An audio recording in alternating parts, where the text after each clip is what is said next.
বন্ধু বান্ধবদের দাওয়াত দিয়ে খাওয়াবেন। খাওয়া খাওয়াইতে কিন্তু মহব্বত বাড়ে, চক্ষু লজ্জার সৃষ্টি হয়। খালি অপরের পয়সা দিয়ে রিক্সায় চড়বেন, রিক্সায় দুইজন উঠলো, একজন নামে হেঁটে চলে গেল, একসাথে দুইজনে খাইলো, আর একজনে খেলাল করতে করতে বাইরে গেলো, পয়সাও দিল।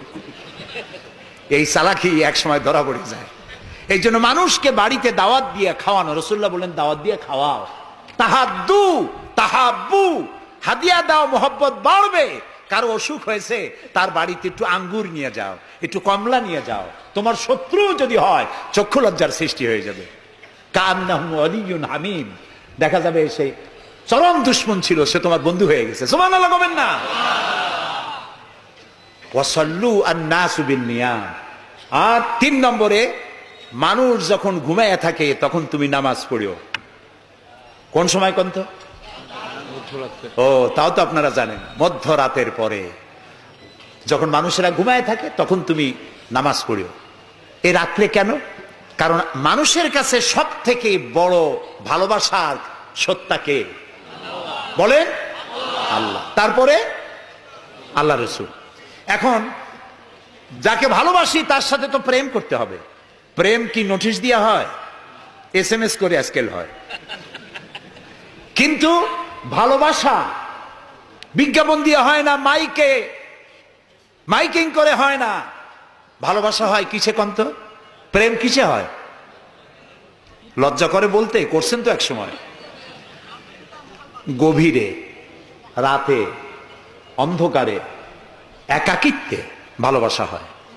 তো মানুষের সবচাইতে প্রিয় হচ্ছেন আল্লাহ তাআলা, প্রিয়তম। এর থেকে প্রিয় আর মুসলমানদের জন্য কেউ হইতে পারে না। দিনের কোলাহল পূর্ণ অবস্থার ভেতর দিয়ে তুমি তার সঙ্গে আবেগময় কণ্ঠে কথা বলতে পারবা না, এটা আল্লাহ তাআলা জানেন। তাই আল্লাহ তাআলা বলেছেন ওয়াজআলনান নাহারা মাশা, দিন বানাইছি রোজগার করার জন্য, কাজ করো, বসে থাকবা না।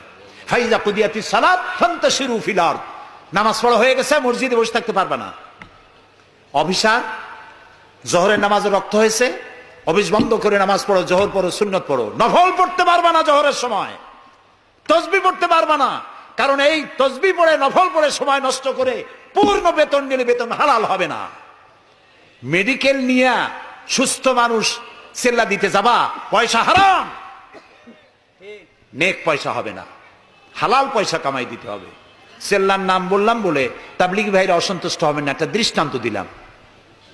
আমি তাবলিগি ভাইদেরকে শ্রদ্ধা করি, সম্মান করি, তারাও দ্বীনের কাজ করছে।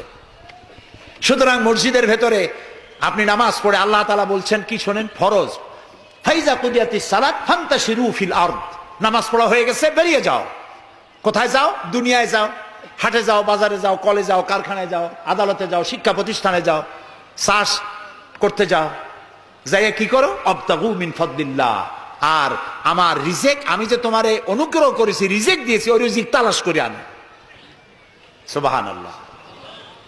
প্রিয় ভাই সব, হযরত ওমর রাদিয়াল্লাহু তাআলা আনহু মসজিদের ভিতরে দেখলেন কিছু লোক বসা, জোহরে দেখলেন, আসরে দেখলেন, মাগরিবে দেখলেন, এশায় দেখলেন। পরের দিন ফজরের সময় সেই একই জায়গায় কয়েকটা লোক, একই লোক দেখে জিজ্ঞেস করলেন তোমরা কারা? বলল নাহনু মুতাওয়াক্কিলিন, আমরা আল্লাহর উপরে ভরসা করি এবং আল্লাহর উপরে ভরসা করে এখানে জিকির আজগার করি। খাও কি? কয় যে আমাদের এই জিকির আজগার দেখে পাশের লোকেরা ভাত রাইন্দে আমাকে খাওয়ায়। রাসূলুল্লাহ বললেন তোমরা তো মুতাওয়াক্কিলুন, তোমরা তো অন্যের উপরে নির্ভরশীল, আল্লাহর উপরে তো নির্ভরশীল তোমরা নও।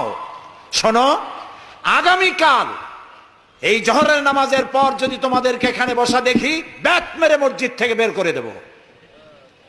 মসজিদে নির্দিষ্ট সময় নামাজ পড়তে আসবে, বাকি সময় কাজ করতে হবে মানুষের জন্য, নিজের জন্য, জনগণের জন্য, রাষ্ট্রের জন্য। এর নাম ইসলাম।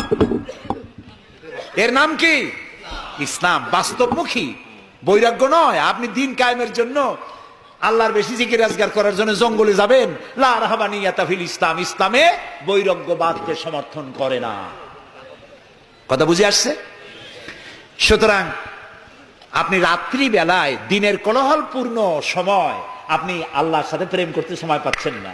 আল্লাহ তাআলা বলছেন ওয়াজআলনাল লাইলা লিবাসা ওয়াজআলনা নাওমাকুম সুবাতা, রাত্রে বানাইছি, রাত্রিকে বানাইছি শান্তির আচ্ছাদন। সুবহানাল্লাহ বলবেন না? রাত হলো শান্তির আচ্ছাদন। তীর্যক রৌদ্রের তীব্র প্রখারকে বন্ধ করে দিয়ে রাতের একটি অন্ধকারের চাদর দিয়ে, কালো চাদর দিয়ে পৃথিবীটাকে ঢেকে দিলাম। আর একটু শান্তির জন্য চাঁদ আর তারকার নামে কিছু ডিম লাইট জ্বালাই দিলাম।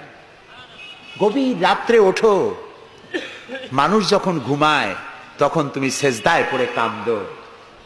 রাসূলুল্লাহ বলেছেন, অনুশোচনা আর অনুতপ্তের এক ফোঁটা পানি নাকের অর্ধেক আসতে না আসতে আল্লাহ তাআলা ওই ক্রন্দনরত বান্দাকে মাফ করে দেন। সুবহানাল্লাহ।